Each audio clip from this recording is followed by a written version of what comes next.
Bonsoir, bonsoir, chers frères et sœurs, bonsoir, chers amis, chers invités. Le groupe Méditation et Prière a le plaisir de vous accueillir ce soir. Nous vous souhaitons une cordiale bienvenue à notre série de conférences sur le foyer chrétien bâti à l'instar du sanctuaire céleste. Et cette série de conférences commence ce soir et ça sera du 24 septembre au 30 septembre. Donc, chaque soir de 19h30 à 20h30, nous serons sur cette même plateforme. Et la présentation de ce soir se portera sur le thème le mariage de l'agneau, le dessin original du mariage. On va découvrir cela ce soir avec notre invité, le pasteur Koko Ametono. Bonsoir, pasteur Koko Ametono. Bonsoir, ancien. Merci d'avoir accepté notre invitation. C'est un plaisir pour nous de vous accueillir ce soir sur notre plateforme. Donc, pour ceux qui ne le connaissent pas, le pasteur Koko est un pasteur adventiste conférencier qui évolue aux États-Unis. Et il est marié à la sœur Shilov Laguerre et ils ont un enfant qui aime prier. Donc, c'est lui qui va nous conduire dans cette série de conférences. Donc, sans plus tarder, nous passons la parole au pasteur Koko pour nous conduire dans le programme de ce soir. Et bonsoir et bienvenue à tout le monde. Merci. Nous allons passer une semaine qui va nous demander de revoir nos habitudes, nos pensées et nos objectifs en matière de foyer et notre salut. Vous allez m'excuser parce que je vais faire peut-être beaucoup de fautes grammaticales parce que ça fait très longtemps que je ne parle plus en français, plus de 15 ans, je pense. Donc, je fais tout en anglais. Donc, si vous entendez des erreurs, de petites erreurs, bon, veuillez vraiment m'excuser, OK? Mais toutefois, je pense que le message va passer. Amen, amen. Nous allons revoir de près le dessein que Dieu a pour le mariage. Pourquoi Dieu a institué le mariage? Et puis, nous allons nous questionner, est-ce que nous fonctionnons selon ce dessein dans nos foyers? Et il y a quelques années, j'ai commencé par travailler de près avec des familles. Je me rends compte que le plus grand problème que nous avons maintenant, c'est la famille. On a le divorce à l'église comme dans le monde. Et l'éducation des enfants, c'est presque la même chose, avec peut-être quelques différences. Et c'est comme si nous sommes en train de perdre de vue l'état sacré du mariage et le but ultime que Dieu a pour le mariage. Et ça fait beaucoup de mal. Et je me suis posé une petite question. Pour conduire la voiture, il vous faut lire le livre selon le pays dans lequel vous êtes. Ils ont un livre où vous devez apprendre à conduire. Vous allez prendre un test. Après ça, il faut aller à l'école, l'auto-école. Et puis maintenant, il faut aller faire un autre test de conduire. Et puis maintenant, finalement, vous donnez la preuve que vous pouvez conduire et on vous donne votre permis de conduire. Maintenant, toute chose que vous voulez faire dans la vie, ça demande qu'on puisse être éduqué concernant la chose, toute chose. Maintenant, la chose la plus importante, juste après notre salut, c'est notre engagement de mariage. Mais très peu de personnes prennent vraiment assez d'éducation avant de se marier. Bon, du moins, ici aux États-Unis, c'est très fait, c'est pas bien fait. c'est tellement négligé que le résultat est très alarmant parce que le divorce ici, c'est rien quoi. On divorce comme des jeux. Vous avez trouvé des personnes dans l'église qui sont déjà mariées 3 fois, cherchant le 4e mariage. Peut-être qu'en Europe, c'est mieux, mais ici, c'est vraiment une crise. Donc, je me rends compte que le grand problème, c'est qu'il n'y a pas assez d'éducation sur le foyer et que les gens ne sont pas assez informés avant de rentrer dans l'engagement du foyer. Et ça devient un problème. Donc, c'est la raison pour laquelle j'ai conçu cette formation. Normalement, c'est 24 parties pour toute la formation, mais nous allons juste prendre quelques points plus importants pour cette semaine. Donc, ce soir, nous allons regarder de près quel est le but ultime, le dessein éternel que Dieu a pour le mariage. Pourquoi ceci est important? Le dessein éternel, c'est comme l'objectif final, le but ultime. Donc, si vous prenez une route, vous voyagez et vous n'avez pas d'objectif, vous n'avez pas de destination, vous êtes condamné à vous perdre quelque part. Si vous faites des études et vous n'êtes pas sûr de ce que vous faites, vous risquez d'avoir des diplômes que vous n'allez pas utiliser.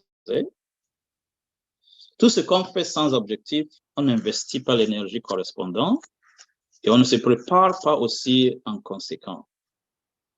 Donc, c'est important de comprendre pourquoi Dieu a institué le mariage.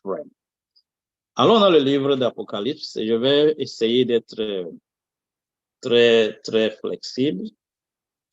Je peux demander à quelqu'un de lire pour moi dans le livre d'Apocalypse, chapitre 19, au verset 7, du verset 7 au verset 9. Apocalypse, un volontaire peut m'aider avec ça. Chapitre combien? 19. Chapitre 19. Yes, verset 7 à 9.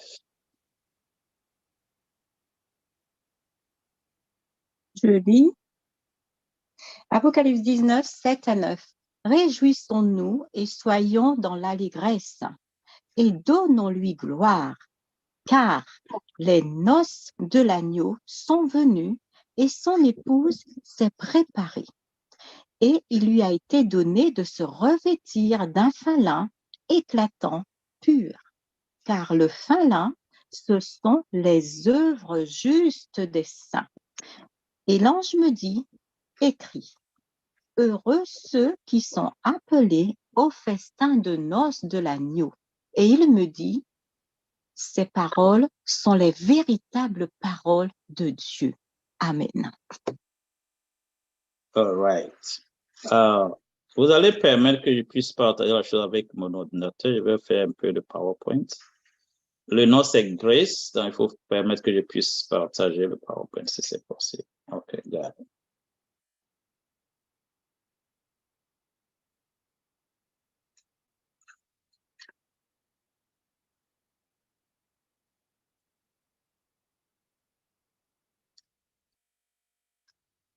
Donc, le mariage de l'agneau, selon Apocalypse 19, versets 7 à 9, est la dernière chose auquel va participer le racheté avant que Jésus n'arrive sur la terre.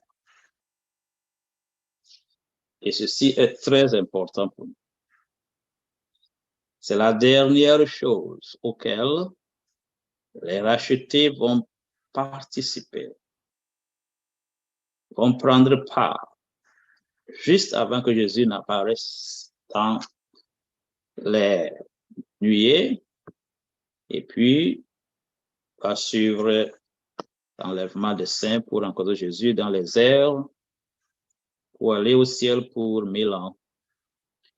Donc, pourquoi Dieu met ces derniers événements sous une forme ou bien dans le même langage et réalité du mariage?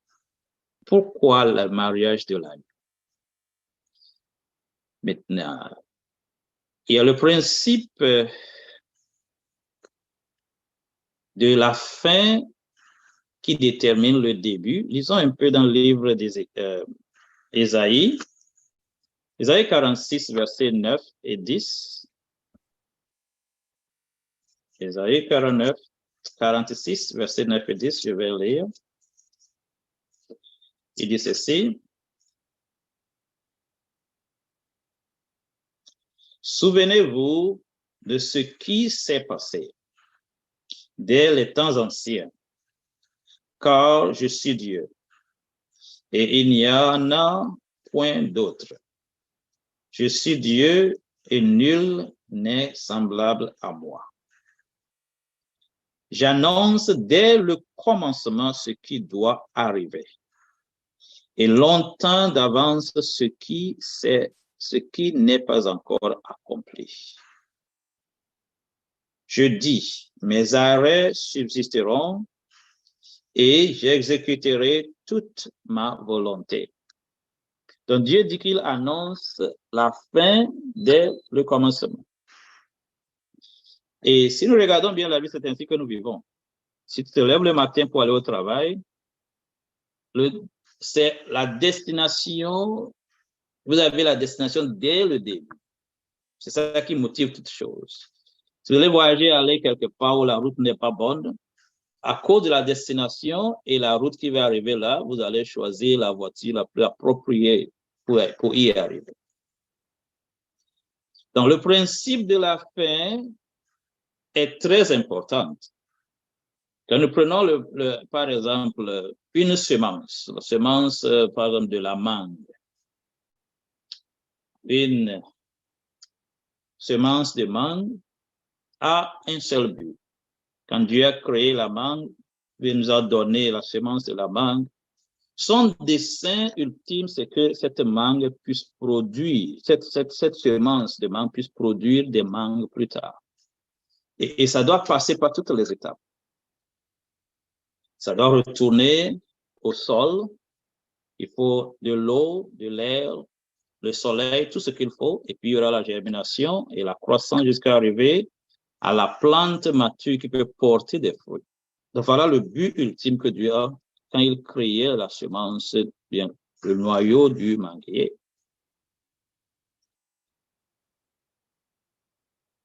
Tout ce que Dieu fait, la fin, il déclare la fin dès le commencement. Dans le mariage, Dieu a déclaré aussi la fin dès le commencement. Dieu a déclaré le but ultime du mariage. Donc, le but ultime du mariage, c'est nous enseigner, nous éduquer sur le mariage de l'agneau. Et dans l'Apocalypse 19, nous avons regardé certaines choses qui sont très importantes pour nous. Il dit, réjouissons-nous et soyons dans l'allégresse et dans la gloire, car les noces de l'agneau sont venues et son épouse s'est préparée. Et il lui a été donné de se revêtir d'un fin lin éclatant, pur. Car le fin lin, ce sont les œuvres justes des saints. Qu'est-ce que c'est que le fin lin? Les œuvres justes des saints. Dans le verset 9, et l'ange me dit, écrit, heureux ceux qui sont appelés au festin des noces de l'agneau. Et il me dit, ces paroles sont les véritables paroles de Dieu. Maintenant, avant le mariage, il y aura quelque chose qui doit se passer. Allons dans le livre d'Éphésiens. Éphésiens chapitre 5. Le verset 21 au verset 28. C'est vous soumettant les uns aux autres dans la crainte de l'Éternel. Ceci doit être bien souligné, s'il vous plaît. Marie et les mariés, monsieur, madame, il dit ceci, soumettant les uns aux autres dans la crainte de Dieu. Pas dans la crainte des lois de votre pays ou bien de l'état dans lequel vous vivez. Il est dans la crainte de l'Éternel. Verset 22. Femmes, soyez soumises à vos maris, comme au Seigneur. Maintenant, je vais poser une question avant de commencer. Est-ce que selon le verset 21, l'homme aussi doit se soumettre?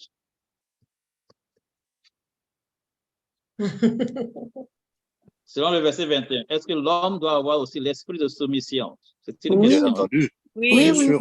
oui. Ça veut dire que tout se passe dans un environnement de l'esprit de Christ qui est l'esprit de soumission et d'obéissance. Maintenant, dans cet environnement de soumission, Dieu va mettre l'ordre dans le fonctionnement des choses. Donc, l'homme lui-même, il est comme Christ. Il est soumis comme Christ est soumis au Père jusqu'à la mort. La femme a le même esprit. Et dans cet état de pensée, d'environnement, Dieu met l'ordre. Maintenant, Dieu dit, dans cette atmosphère de soumission, femmes, soumettez-vous à vos maris. Pensez-vous que c'est plus facile à une femme de se soumettre à un homme qui lui-même est soumis à Dieu, ou bien à n'importe quel homme, ou bien l'homme qui ne soumet pas à Dieu? Lequel est le plus facile?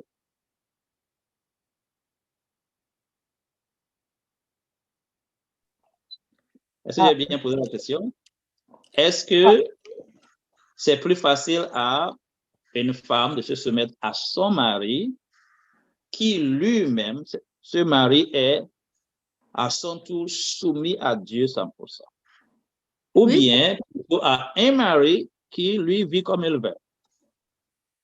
La première question, à un mari qui est soumis à Christ. Ça veut dire que l'atmosphère de soumission rend possible la soumission de la femme à son mari. C'est très important. Sinon, ça va tourner en abus, en d'autres choses. Verset 23 dit, « Car le mari est le chef de l'homme, comme Christ est le chef de l'Église, qui est son corps et dont il est le sauveur. Or, de même que l'Église est soumise à Christ, les femmes aussi doivent être à leur mari en toutes choses. » En combien de choses? Toutes choses. Marie, soumettez-vous, aimez vos femmes, comme Christ a aimé l'Église et s'est livré lui-même à elle. Now, je vais poser une question, c'est seulement aux femmes. Pensez-vous que vous aurez aimé vous soumettre à un homme qui vous aime tant jusqu'à pouvoir donner sa vie pour vous comme Christ l'a fait pour l'Église? Eh bien oui. Eh bien oui. OK. C'est la meilleure chose qu'un homme peut faire. Donc, maintenant, nous les hommes devons commencer par nous poser des questions. Est-ce que nous avons cet amour de Christ en nous, cet esprit de Christ qui rend possible à la femme de se soumettre à nous? Verset 26, il dit ceci, « Afin de la sanctifier par la parole. » Et après de la sanctifier par la parole, après l'avoir purifiée par le baptême d'eau. Donc, qu'est-ce que Jésus utilise pour sanctifier son Église? L'eau. La parole. Le baptême d'eau. Dans l'homme qui doit diriger son foyer comme Jésus dirige son Église, qui doit purifier son foyer en utilisant seulement la parole de Dieu, pas son opinion, pas sa culture. L'homme que la Bible décrit ici, c'est un homme qui a l'esprit de Christ, qui est soumis comme Christ à Dieu et qui utilise seulement la parole de Dieu. Et Dieu l'appelle à être prêtre dans la maison. Et le prêtre, nous savons que le prêtre dans le sanctuaire ne fait pas ce qu'il veut.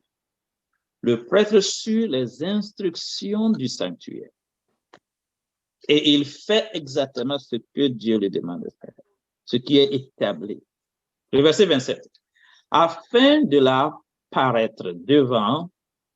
paraître, devant lui cette église glorieuse, sans tache, ni ride, ni rien de semblable, mais sainte et irrépréhensible.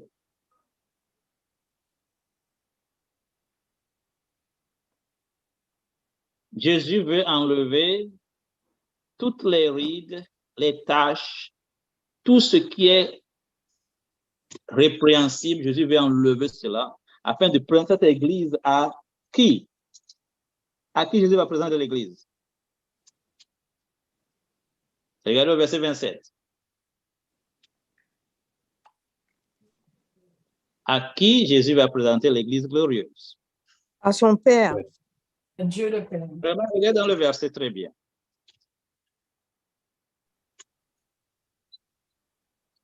Normalement, c'est à lui-même. Jésus va présenter cette église à lui-même. Une église glorieuse sans tache, sans ride, purifiée. C'est cette église qui va prendre part au mariage de l'agneau de Apocalypse 19. Et c'est ça le but ultime de l'évangile. Donc Dieu a mis tout l'évangile dans le paquet du foyer chrétien. Le foyer chrétien n'est pas juste quelque chose pour l'homme et la femme, et puis ils vont décider de faire des enfants, et puis ils vivent jusqu'à la fin de leur vie. Non. Dieu a institué le mariage afin que nous puissions apprendre et nous préparer pour le mariage de l'agneau. Le mariage entre l'homme et la femme chrétien, je suis très précis, est l'ombre du mariage de l'agneau. Maintenant, pour participer au mariage de l'agneau, qu'est-ce qu'il faut? Qu'est-ce que l'Église a besoin afin d'être qualifiée pour participer au mariage de l'agneau? Retournez un peu, regardez l'Apocalypse 19. Qu'est-ce que l'Église a besoin? De se revêtir de quoi? Des œuvres justes. Des œuvres justes. Donc, une vie d'obéissance totale, que nous appelons la justice de Christ. Amen. Donc, dans le foyer chrétien, où monsieur, le mari se prépare pour le mariage de l'agneau, madame se prépare pour le mariage de l'agneau, et ces deux doivent passer par cette expérience de Éphésiens chapitre 5. Ils doivent permettre à Christ de les purifier eux-mêmes, d'enlever leurs rides, leurs tâches, tout ce qui est répréhensible. Et au fur et à mesure, qu'est-ce qui se passe? Le monsieur est en train de grandir, est en train de se purifier de ses tâches, de ses rides. Madame fait la même chose. Est-ce qu'on voit? Les deux vont vers un but ultime, un but commun, qui est le mariage de l'agneau. Donc, le mariage entre l'homme et la femme, qui est l'image du mariage de l'agneau, où l'homme et la femme, si les enfants viennent plus tard, Dieu merci, se préparent pour le mariage de l'agneau, ça devient un cercle, un endroit, une institution où se passe l'œuvre de la purification, l'œuvre de la sanctification. Est-ce que nous voyons ça un peu là? C'est ça le vrai but du mariage. C'est la raison pour laquelle l'homme est appelé à être le prêtre de la maison. Et le prêtre exerce son devoir de prêtrise, qui est de présenter le peuple à Dieu, d'intercéder.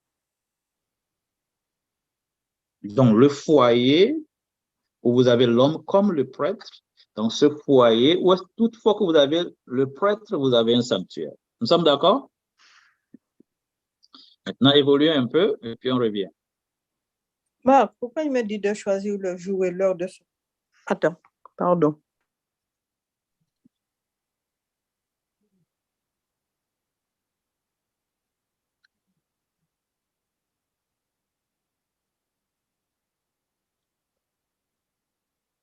On peut continuer.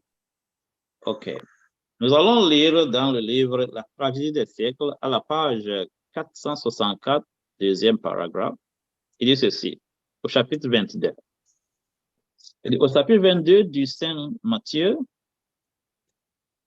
où l'on retrouve l'image d'un mariage, on voit clairement que l'instruction du jugement précède les noces.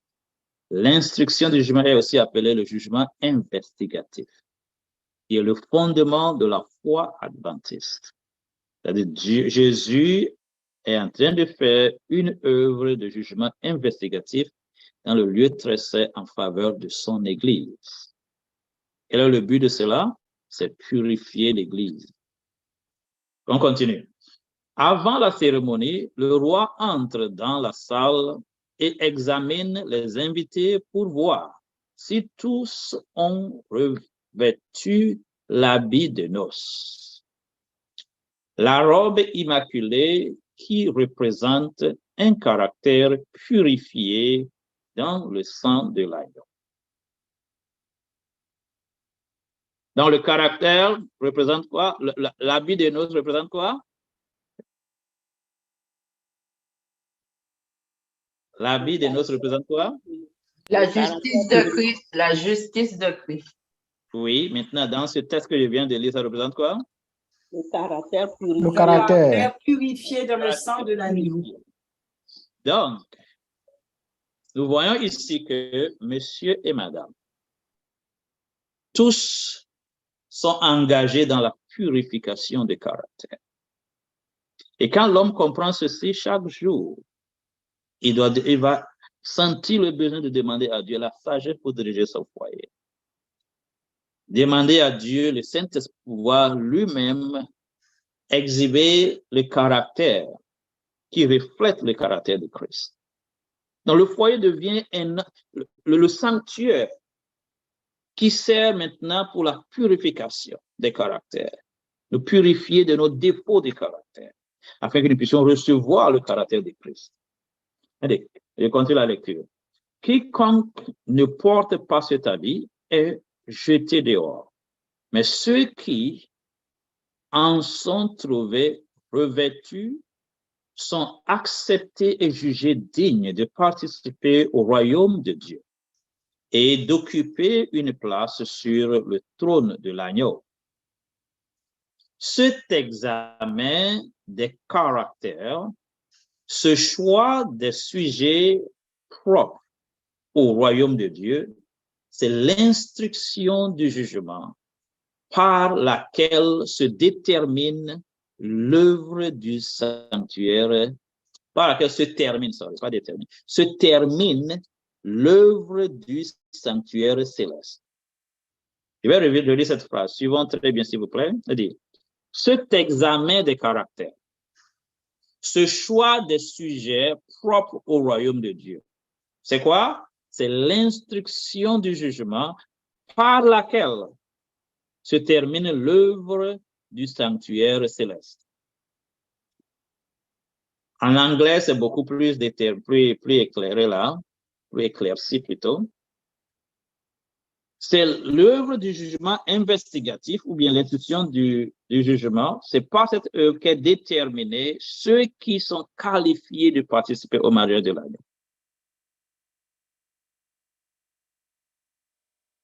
Selon Éphésiens 5, pour que l'Église soit présentée, une Église glorieuse, elle doit être libérée de quoi? Tâches, rides et tout ce qui est répréhensible.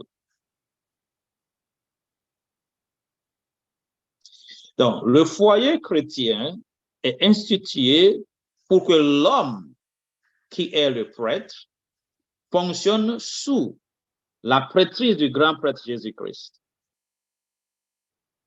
pour accomplir la même œuvre qui est la purification des membres de ce foyer. inclut lui-même. C'est ainsi que le foyer chrétien est connecté au sanctuaire céleste. Parce que le but ultime de notre mariage chrétien, c'est nous préparer pour le mariage de l'agneau. Et pour participer au mariage de l'agneau, il faut avoir ton caractère purifié. Et cette œuvre de purification de nos caractères, de nous purifier de nos défauts de caractère, ça se fait par Jésus lui-même dans le lieu très saint. C'est ce qu'on appelle le jugement investigatif et le grand jour des expiations. Donc, le mari qui est le prêtre dans la maison, vous savez que le prêtre fonctionne sous le grand prêtre. Et Jésus est le grand souverain sacrificateur. Et le mari est le prêtre qui fonctionne sous Jésus pour accomplir la même œuvre. Donc, le foyer chrétien devient, je peux dire, une ramification ou bien, oui, je peux dire cela, du sanctuaire céleste, où les œuvres de Jésus se passent en harmonie ou bien en synchronie avec ce que le mari fait. Le mari, qui est le prêtre, fonctionne avec le grand prêtre pour accomplir les mêmes buts, qui est la purification des membres de la famille pour pouvoir participer au mariage de l'agneau. C'est ça le vrai dessein éternel que Dieu a quand il a choisi d'instituer le foyer. Maintenant, je sais qu'il y a des questions qui vont venir et nous allons clôturer dans quelques minutes pour prendre des questions. Lisons dans le livre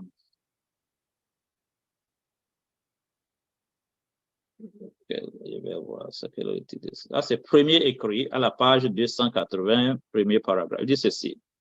Le sort de chacun a été décidé, soit pour la vie, soit pour la mort.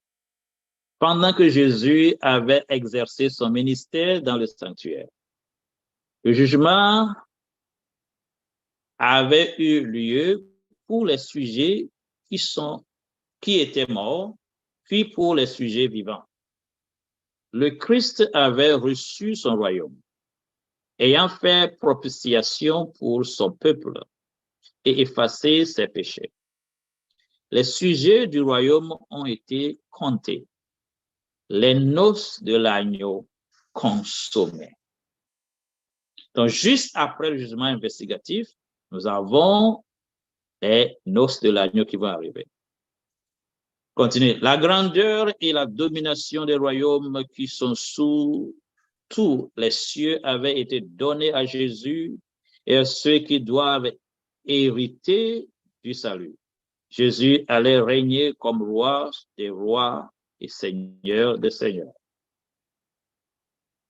On continue. On n'a pas assez de temps là. Je vais juste résumer ici. On va prendre quelques questions.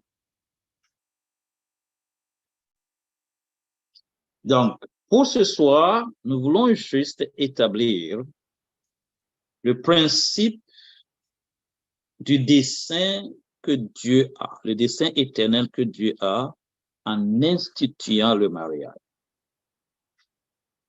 J'ai un peu sauté une partie qui concerne bien avant le péché et je vais retourner un peu sur cela dans le livre d'Éphésiens 3 et puis on va clôturer pour prendre des questions.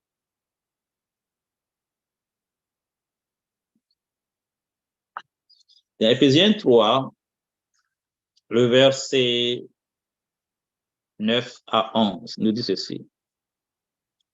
Du verset 8 dit, « À moi, qui suis le moindre de tous les saints, cette grâce a été accordée d'annoncer aux païens les richesses incompréhensibles de Christ et de mettre en lumière quelle est la dispensation du mystère caché de tout temps en Dieu qui a créé toutes choses, afin que les dominations et les autorités dans les cieux célestes connaissent aujourd'hui par l'Église la sagesse infiniment variée de Dieu, selon le dessein éternel qu'il a mis à exécution par Jésus notre Seigneur. Donc nous voyons que ceci, l'œuvre que Jésus fait, et son œuvre, c'est préparer l'Église pour le mariage de l'agneau. Ceci a été établi depuis bien avant la création. Maintenant, quand le temps approprié est arrivé, cela a été révélé. Et Dieu voudrait que l'institution du mariage soit bien comprise par l'homme. Maintenant, au verset 10, on dit que l'Église doit révéler la sagesse infiniment variée de Dieu. À quelle puissance? Aux dominations et autorités dans les lieux célestes. Donc, recevant la justice de Christ, qui est l'esprit d'obéissance, vous voyez voir l'illustration d'Étienne. Quand on le lapidait, nous voyons que le même amour, le même disposition du sacrifice de soi s'est manifesté en lui. Il était capable d'aimer ses ennemis, d'intercéder pour ses ennemis et prier pour ses ennemis. Christ est reproduit en lui 100%. Et ceci nous amène dans les profondeurs de ce mariage qui est le mariage de l'humanité et de la divinité. Et c'est dans cette combinaison que l'Esprit de Dieu qui habite dans le chrétien nous convainc du péché et nous nous soumettons à Dieu et il nous purifie par sa parole. Et c'est ainsi que nous grandissons en Christ jusqu'à arriver à la perfection de caractère requis pour le mariage de l'agneau. Donc, si nous voulons résumer, Dieu a institué le mariage pour nous préparer et nous éduquer et nous sanctifier pour le mariage de l'agneau. Donc, le mariage n'est plus juste une relation entre l'homme et la femme. Et ça devient une institution qui fonctionne en harmonie avec le sanctuaire céleste pour produire les mêmes résultats qui est de préparer chacun pour le mariage de l'agneau. Et cela exige quoi? La robe de justice, qui est la robe de fin lin qui représente les œuvres saintes, qui est l'obéissance jusqu'à la mort. Donc, notre mariage n'est plus seulement une relation entre l'homme et la femme, mais c'est beaucoup plus une institution divine pour nous préparer pour le mariage de l'agneau. Il y a plein d'autres choses à ajouter, mais je vais respecter le temps. Donc, nous allons ouvrir maintenant le plateforme pour des questions et des commentaires.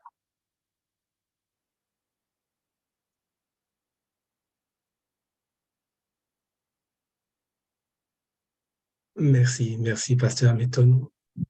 Donc, c'est le temps des questions et réponses. Et dans le chat, pour ceux qui sont connectés sur Zoom, nous avons déjà 2 questions. Je vais les relever. La première question, c'est de savoir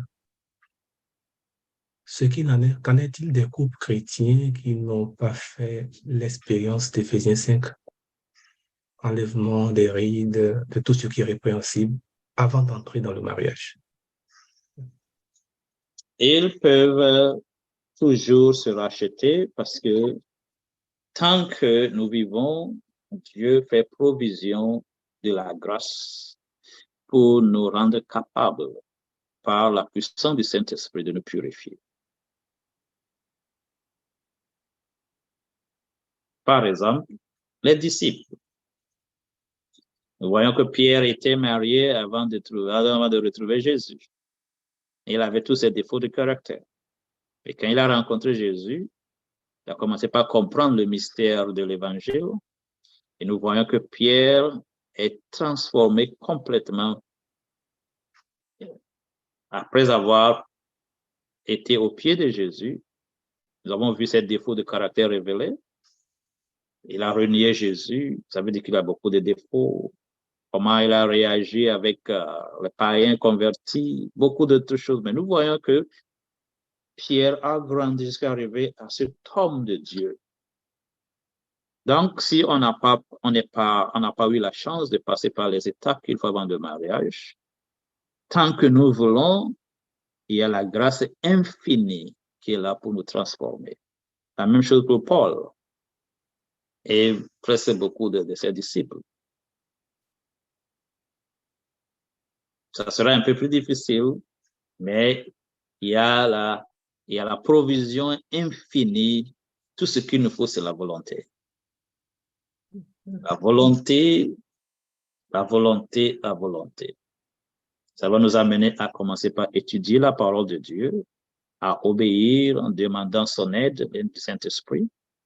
Si on a la volonté, on peut changer. Car Dieu va faire l'œuvre si nous nous soumettons. Il ne peut pas nous forcer, et nous devons vouloir nous-mêmes.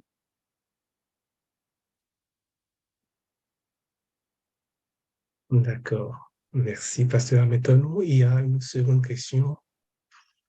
Comment vois-tu cet enlèvement des rites, etc., dans la pratique, de façon pratique?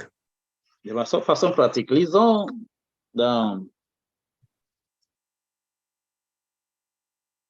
2 Corinthiens chapitre 4, au verset 10 et 11. J'aurais aimé que ce soit des échanges, si quelqu'un peut lire pour nous. Je vais vraiment apprécier cela. 2 Corinthiens, au chapitre 4, versets 10 et 11. Dit ceci. Quelqu'un a trouvé avant moi? Ok, lisons donc. Il dit ceci. Portant toujours avec nous dans notre corps la mort de Jésus, afin que la vie de Jésus soit aussi manifestée dans notre corps. Le verset 11. Car nous qui vivons, nous sommes sans cesse livrés à la mort à cause de Jésus, afin que la vie de Jésus soit aussi manifestée dans notre chair mortelle. Vous savez, la vie chrétienne, normalement, ce n'est pas une vie religieuse, c'est une vie mystérieuse. Donc, en pratique, comment ceci se passe? Nous allons prendre l'exemple d'Étienne. Parce qu'en lui, nous avons vu le témoignage de comment est-ce que la vie de Jésus est manifestée dans son corps mortel. Donc, lisons Romains 5, verset 5 d'abord. Romains 5, verset 5. Si vous avez, vous pouvez lire. Romains 5, verset 7. 5. Romains 5, 5. Verset 7. À peine mourrait-on pour un juste? Non, verset 5. Romains chapitre 5, verset 5. 5 à 7. 5 seulement. Ah, d'accord. OK. Or, l'espérance ne trompe point, parce que l'amour de Dieu est répandu dans nos cœurs par le Saint-Esprit qui nous a été donné. Donc, qui répand l'amour dans notre cœur? Selon ce verset. Le Saint-Esprit. Le Saint-Esprit répand l'amour dans notre cœur. Et lisons dans Actes chapitre 7. Le verset 54 à 60 pour voir comment est-ce que, de manière pratique, Étienne a fait cette expérience.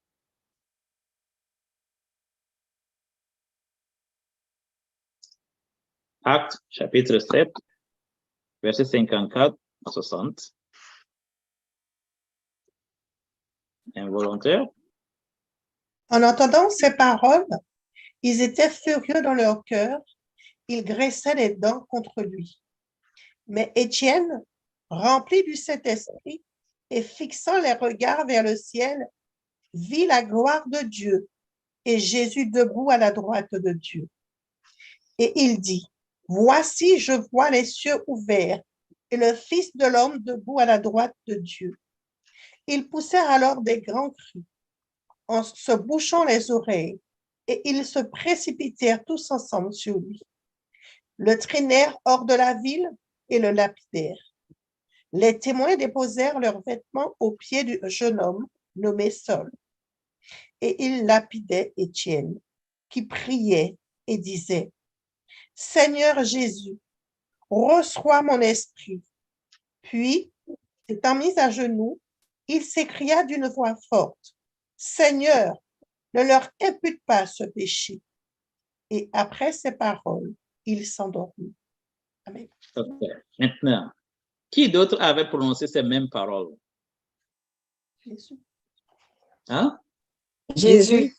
Jésus. Pouvons-nous dire que la vie de Jésus est reproduite, est manifestée en Étienne? Est-ce qu'on peut dire cela?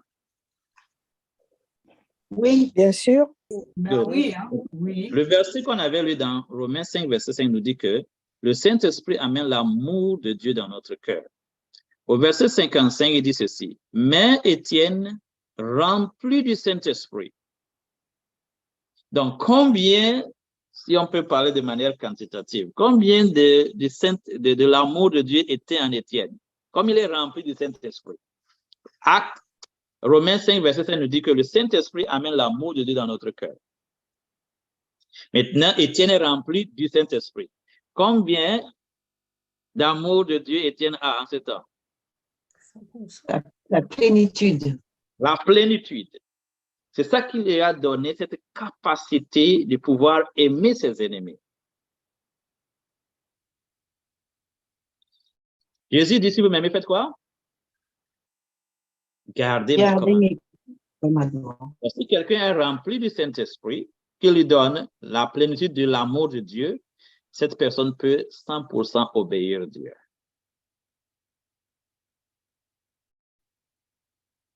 Amen. Donc, de manière pratique, c'est quand nous contemplons l'amour de Dieu, nous comprenons combien Dieu nous aime et nous choisissons de nous soumettre à Dieu.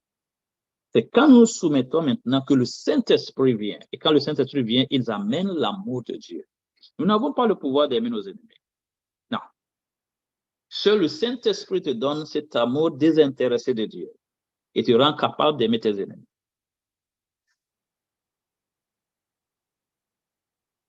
Donc maintenant, vous fonctionnez pas par vous-même, mais par Christ qui habite en vous. Ça veut dire qu'il y a le renoncement, le reniement de soi. Donc Paul met ça en un autre langage, il dit ceci dans Romains chapitre 8, verset 2, que la loi, lisons un peu ça, puis je vais m'arrêter avec ça. Romains 8, verset 2. Il dit ceci. En effet, la loi de l'esprit de vie en Jésus-Christ m'a affranchi de la loi du péché et de la mort. Donc, ce sont des lois. Qu'est-ce qu'une loi? Quelqu'un? Qu'est-ce qu'une loi? La loi de la gravité, la loi de ceci. Qu'est-ce qu'une loi?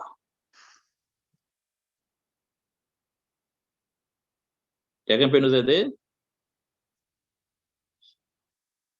Qu'est-ce qu'une loi? Est-ce que je peux dire que une loi ou la loi, c'est le principe éternel qui régit le fonctionnement d'une chose? Je peux dire ça?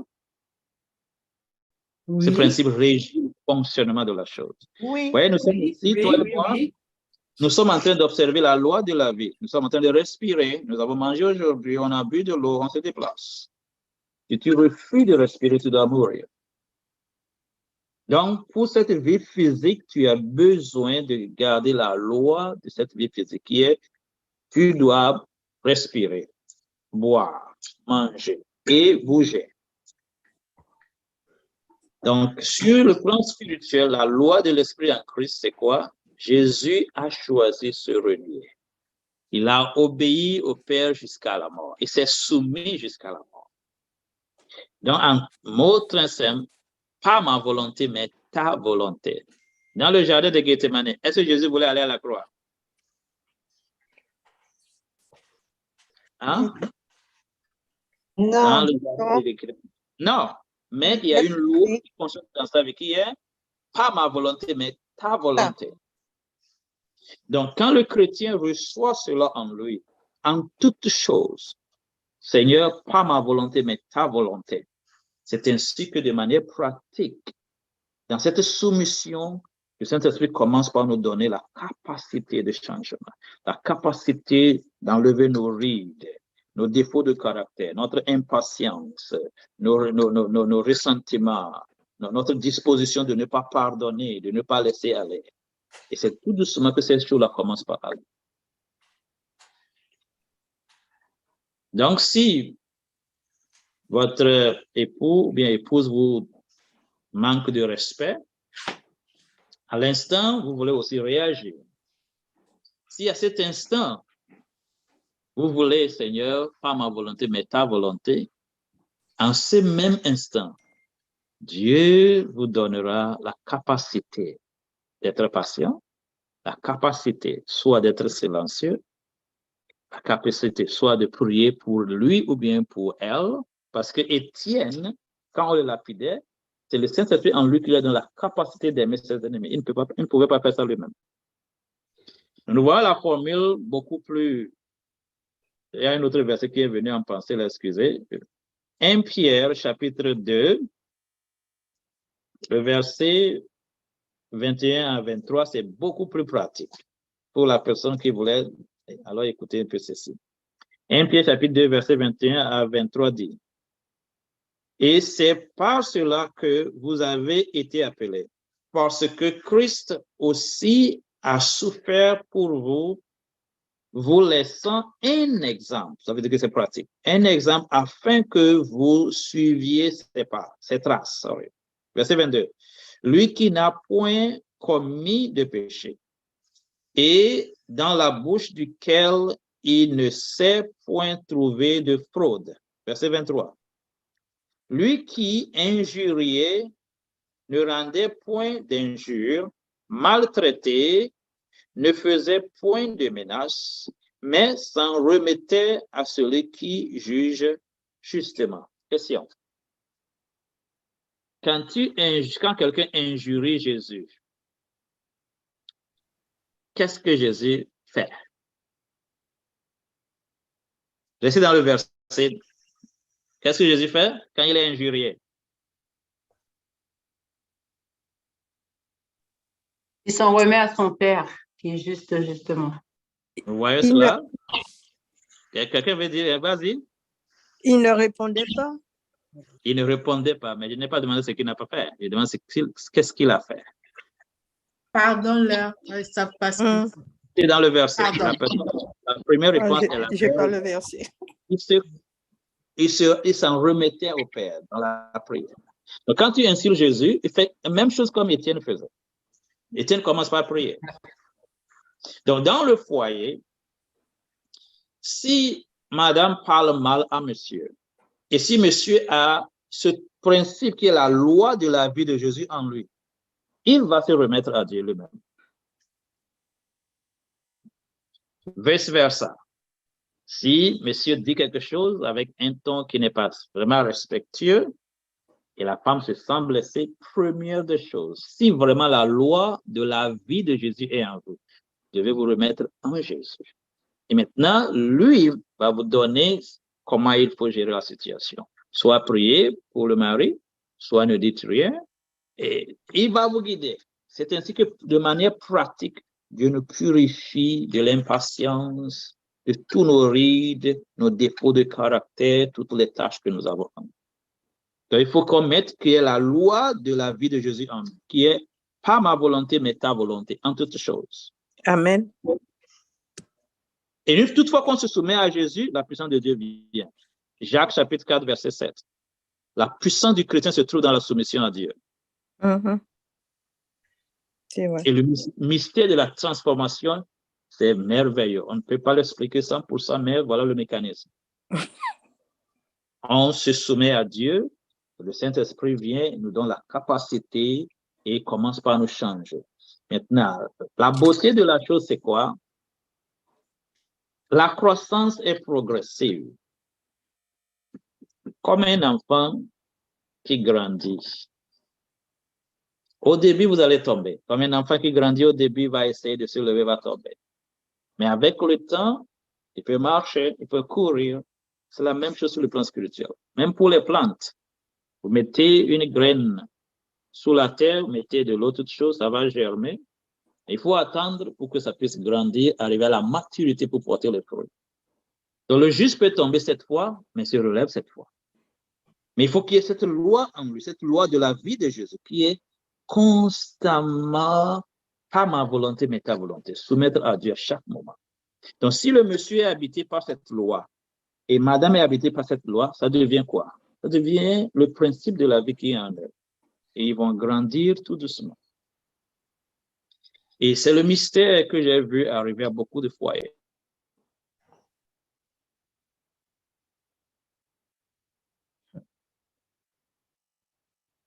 Les gens qui étaient prêts pour divorcer, je vais gérer ce programme. Faites 6 mois et focalisez sur votre croissance spirituelle. Focalisez sur laisser Dieu vous purifier pour le mariage de l'agneau. Je vous assure, ce sont des miracles passés.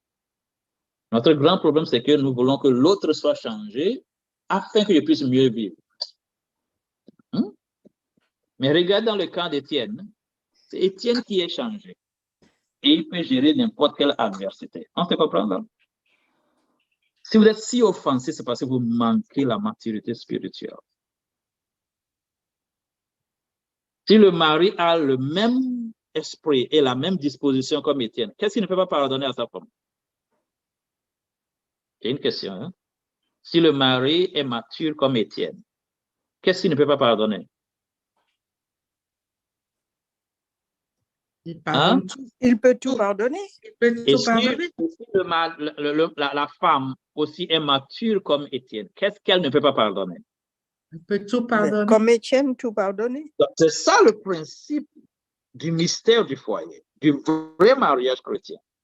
On est focalisé sur notre purification. Donc, si tu es focalisé sur ta purification de caractère, si tu t'adresses mal à ta femme, l'esprit va te faire savoir ça, c'est pas bien. Tu vas dire, oh, je m'excuse vraiment, je t'ai mal parlé, pardonne-moi. Et quand la femme a le même, elle se dit, ok, je t'ai pardonné.